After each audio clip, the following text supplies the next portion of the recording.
विष्णु पुराण में वेद व्यास जी, जब मैंने कई बार कहा है, कथा है कि जब वो स्नान कर रहे हैं, सारे ऋषि आ गए हैं और वो कह रहे हैं कि कलयुग में कैसे कल्याण होगा प्रभु, तो वो कहते हैं कलयुग में शुद्र वृत्ति अर्थात ज्यादा नियम पालन जहां ना करना हो वहां ही कल्याण है, वो कह रहे हैं आपको। क्योंकि यज्ञ आदि को लेकर इतने नियम हैं, उन्होंने कहा उसके नियम इतने ज्यादा हैं कि अशुद्धि नहीं होनी चाहिए। व्यास जी ने कहा कि कलयुग श्रेष्ठ है समझने वालों के लिए। हम कहते हैं कलयुग पाप से भरा है, पर व्यास जी क्या कर रहे हैं, स्नान कर रहे थे और व्यास जी ने कहा गंगा में डुबकी लगाते हुए, कलयुग ही श्रेष्ठ है, शूद्र ही श्रेष्ठ है। और उन्होंने कहा स्त्रियां ही साधु है। कली काल में, कलयुग में यही आपकी उन्नति का मार्ग है। और सारी जो वंशावली है वो आपको विष्णु पुराण में मिलेगी। विष्णु पुराण बहुत पतली सी है, 300 पेज की है। ये कथा पराशर जी सुना रहे हैं और पराशर जी कह रहे हैं कि मेरे पुत्र ने जब कहा गंगा में डुबकी लगाते हुए, तो ऋषि सब आश्चर्यचकित हुए कि कलयुग कैसे श्रेष्ठ है, स्त्री कैसे साधु है और शूद्र ही कैसे श्रेष्ठ है। तो आप देखेंगे कि वो कहते हैं कि जो फल सतयुग में ध्यान अवस्था में रहकर ही जो फल की प्राप्ति हो जाती थी, त्रेता युग में वही यज्ञ की जो है के द्वारा उस फल की प्राप्ति होने लगी। द्वापर में देवार्चन करने से प्राप्त होने, देवताओं की अर्चना करने से भगवान द्वापर में अपना रूप दिखाते हैं। और कलयुग में सिर्फ भगवान श्री कृष्ण के भजन कीर्तन ही कर लो, सत्संग में बैठ जाओ, दान कर लो, तो ही कलयुग में तुम्हारा उद्धार है। क्योंकि कली काल अब विघटन का काल है, विघटन का काल है।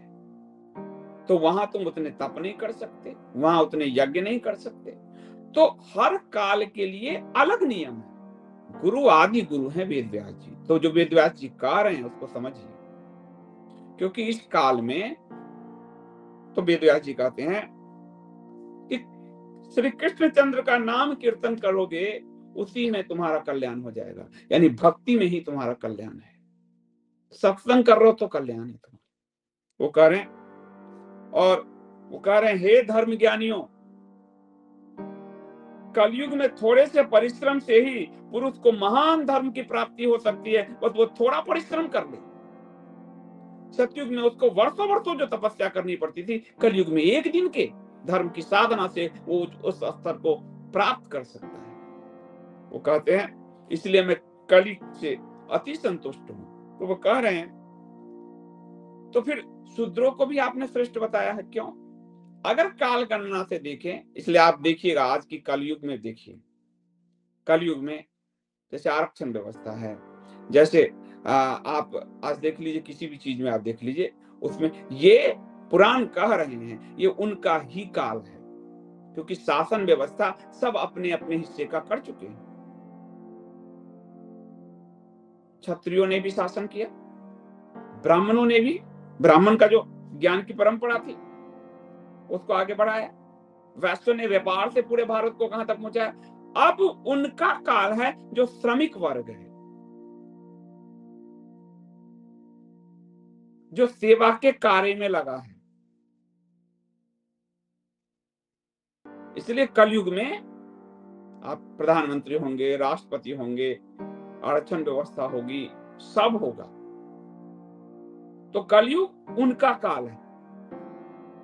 तो वो कह रहे हैं इसके अलावा कि जो द्विज जातियां हैं, द्विज जातियां ब्राह्मण क्षत्रिय आदि, उनको तो वेदाध्ययन और विधि पूर्वक यज्ञ आदि, उनको विधि पूर्वक आचरण से वो फल मिलेगा, जो शूद्र को सिर्फ सेवा से मिल जाएगा। इसलिए हमारे जो वर्तमान शंकराचार्य जी, निखिलानंद सरस्वती जी जो कहते हैं, वो लोग नहीं कई बार समझते कि फल की प्राप्ति, फल चौड़ी जो बोलते हैं वो, यानी फल चोरी नहीं की गई है। जो कोई सेवा से पा सकता है उसको वो यज्ञ से पाएगा।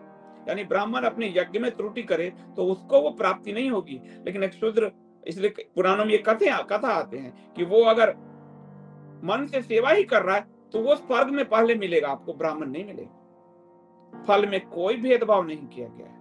कर्म में भेदभाव था, क्योंकि समाज को एक चलाने के लिए शौर्य चाहिए, ज्ञान चाहिए, अर्थ चाहिए और सेवा चाहिए। ये 4 ही प्रकल्प होते हैं दुनिया में, और कौन से प्रकल्प? और एक दूसरे के प्रकल्प में घुस जाएंगे तो अराजकता आ जाएगी। तो उन्होंने कहा कि जब यज्ञ आदि कर रहे हैं तो वार्तालाप, स्नान, 3 बार स्नान तो अब कौन करेगा? उसके बाद जो है संयम का पालन करना होगा। ये सब तो करेंगे नहीं वो, तो अब उनका काल नहीं है। उन्हें तो सेवा कर्म, सेवा धर्म के जरिए ही कलयुग में, और इसीलिए जो शूद्र हैं वो श्रेष्ठ हैं, और सेवा करने से ही सदगति की प्राप्ति होती है। सेवा से ही सदगति की प्राप्ति होगी। यानी कलयुग में प्रथम तो आपको ईश्वर के भजन से, सत्संग से, दान से, भगवान श्री कृष्ण का अगर मन से एक पल भी नाम ले लोगे तो। दूसरा सेवा कर्म करोगे। और फिर उन्होंने कहा कि स्त्रियों को आपने साधु कहा। साधु क्यों कहा? तो उन्होंने कहा जो पुरुष है, अब आज के संदर्भ में देखेंगे तो फिर हमको कोई हमला न कर दे, लेकिन उन्होंने कहा कि द्रव्य के उपार्जन, रक्षण, युद्ध, इन सब कार्यों के लिए बहुत सारे क्लेश करने पड़ते हैं। आज धन के लिए कई पाप करने पड़ते हैं, रण में कई लोगों को मारना पड़ेगा, कई तरह के उपक्रम करने पड़ते हैं पुरुषों को, उसको कष्ट साध्य काफी काम करने होते हैं। परंतु पत्नियां यदि पति को धर्म के मार्ग पर रखती है, उनकी सेवा, यानी उनको जैसे पति सेवा कहते हैं, या पति सेवा का मतलब उनको धर्म के मार्ग पर चलायमान रखती है, धर्म से भटकने नहीं देती, जिसको कहा गया कि पति की सेवा करती, यानी सेवा करते उसको धर्म पे चलायमान रखती है, तो वही साधु है। यानी कलयुग में स्त्री ही आपके, यानी पत्नी ही, भार्या ही, धर्म पत्नी ही आपकी सफल मार्गदर्शक है। परंतु भार्या वैसी होनी चाहिए आज वाला, उसके लिए रामायण में एक संदर्भ आता है कि कलयुग में कैसी महिलाएं होंगी फिर, जो धर्म पर चला सके। पति की सेवा का मतलब यह है एक पति व्रत का पालन, तलाक नहीं 10-10 मिनट में, संस्कार पुत्रों में, पतियों में बीजारोपण करने वाली। तो कलयुग में उन्होंने कहा कि कलयुग में यही 3 जो श्रेष्ठ हैं। कलयुग में ईश्वर की कृपा तुरंत बरसती है। ये मैं क्यों कह रहा हूं? क्योंकि पद्म पाद पे उस ध्यान साधना के कारण ईश्वर की कृपा तुरंत बरस गई।